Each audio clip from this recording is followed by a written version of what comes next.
potong dulu, Bang. Silakan. Saya potong dulu nih. Silakan.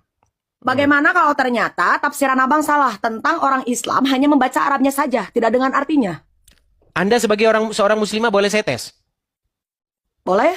Oke, coba. Saya coba ini ayat yang mudah saja, ayat yang mudah. Sebentar, lihat sini, lihat sini. Waladolin. Apa artinya?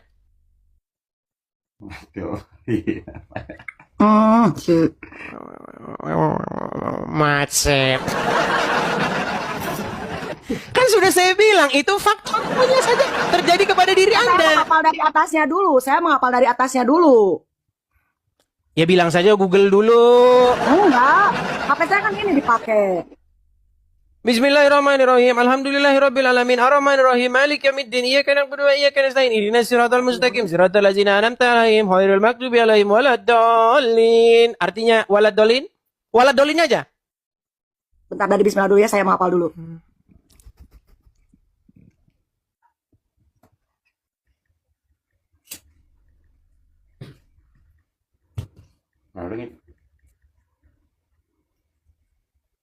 Berat.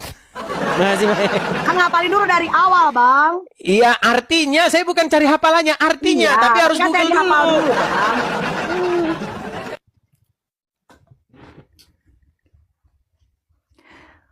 Dan bukan pula mereka yang sesat.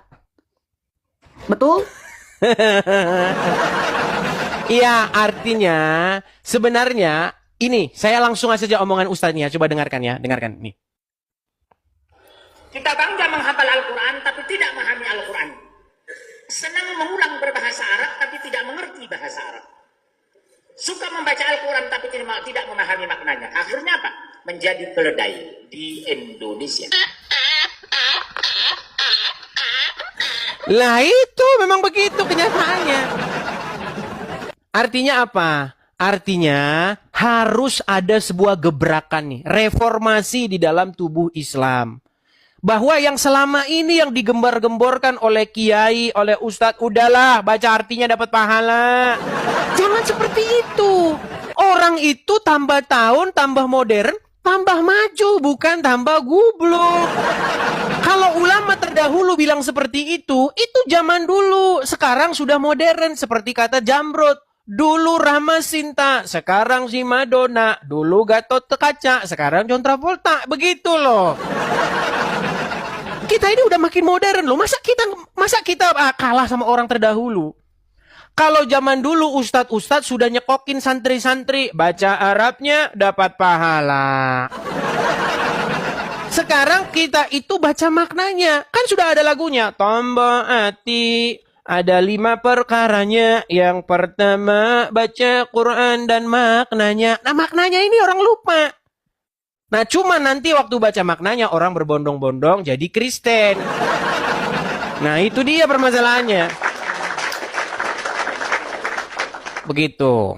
Ya, jadi intinya apa yang ditertulis dalam Al-Quran adalah perintah. Supaya apa? Supaya beriman kepada kitab-kitab sebelumnya.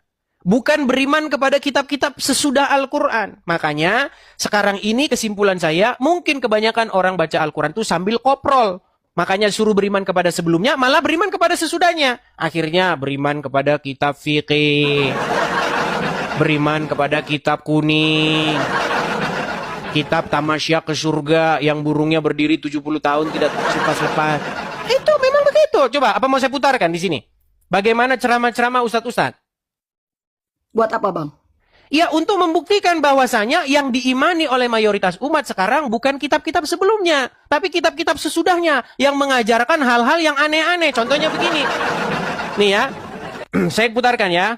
Kaum muslimin, tapi kata Rasulullah, kesibukan para lelaki nanti di dalam surga adalah, malu saya ceritakannya nih. Mau terus? Kesibukan para lelaki yang masuk surga di surga adalah memecah perawan istri-istrinya.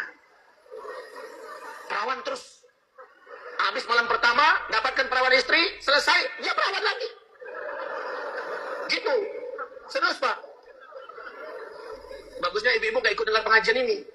Ini khusus bapak-bapak. Kata Rasulullah, maaf ini hadisnya sahih. Tolong baca nanti dalam kitab Tamasya ke surga oleh Syekh Ibnul Qayyim Al-Jauziyah. Judul aslinya adalah Hadil Arwah ila Biladil Afrah.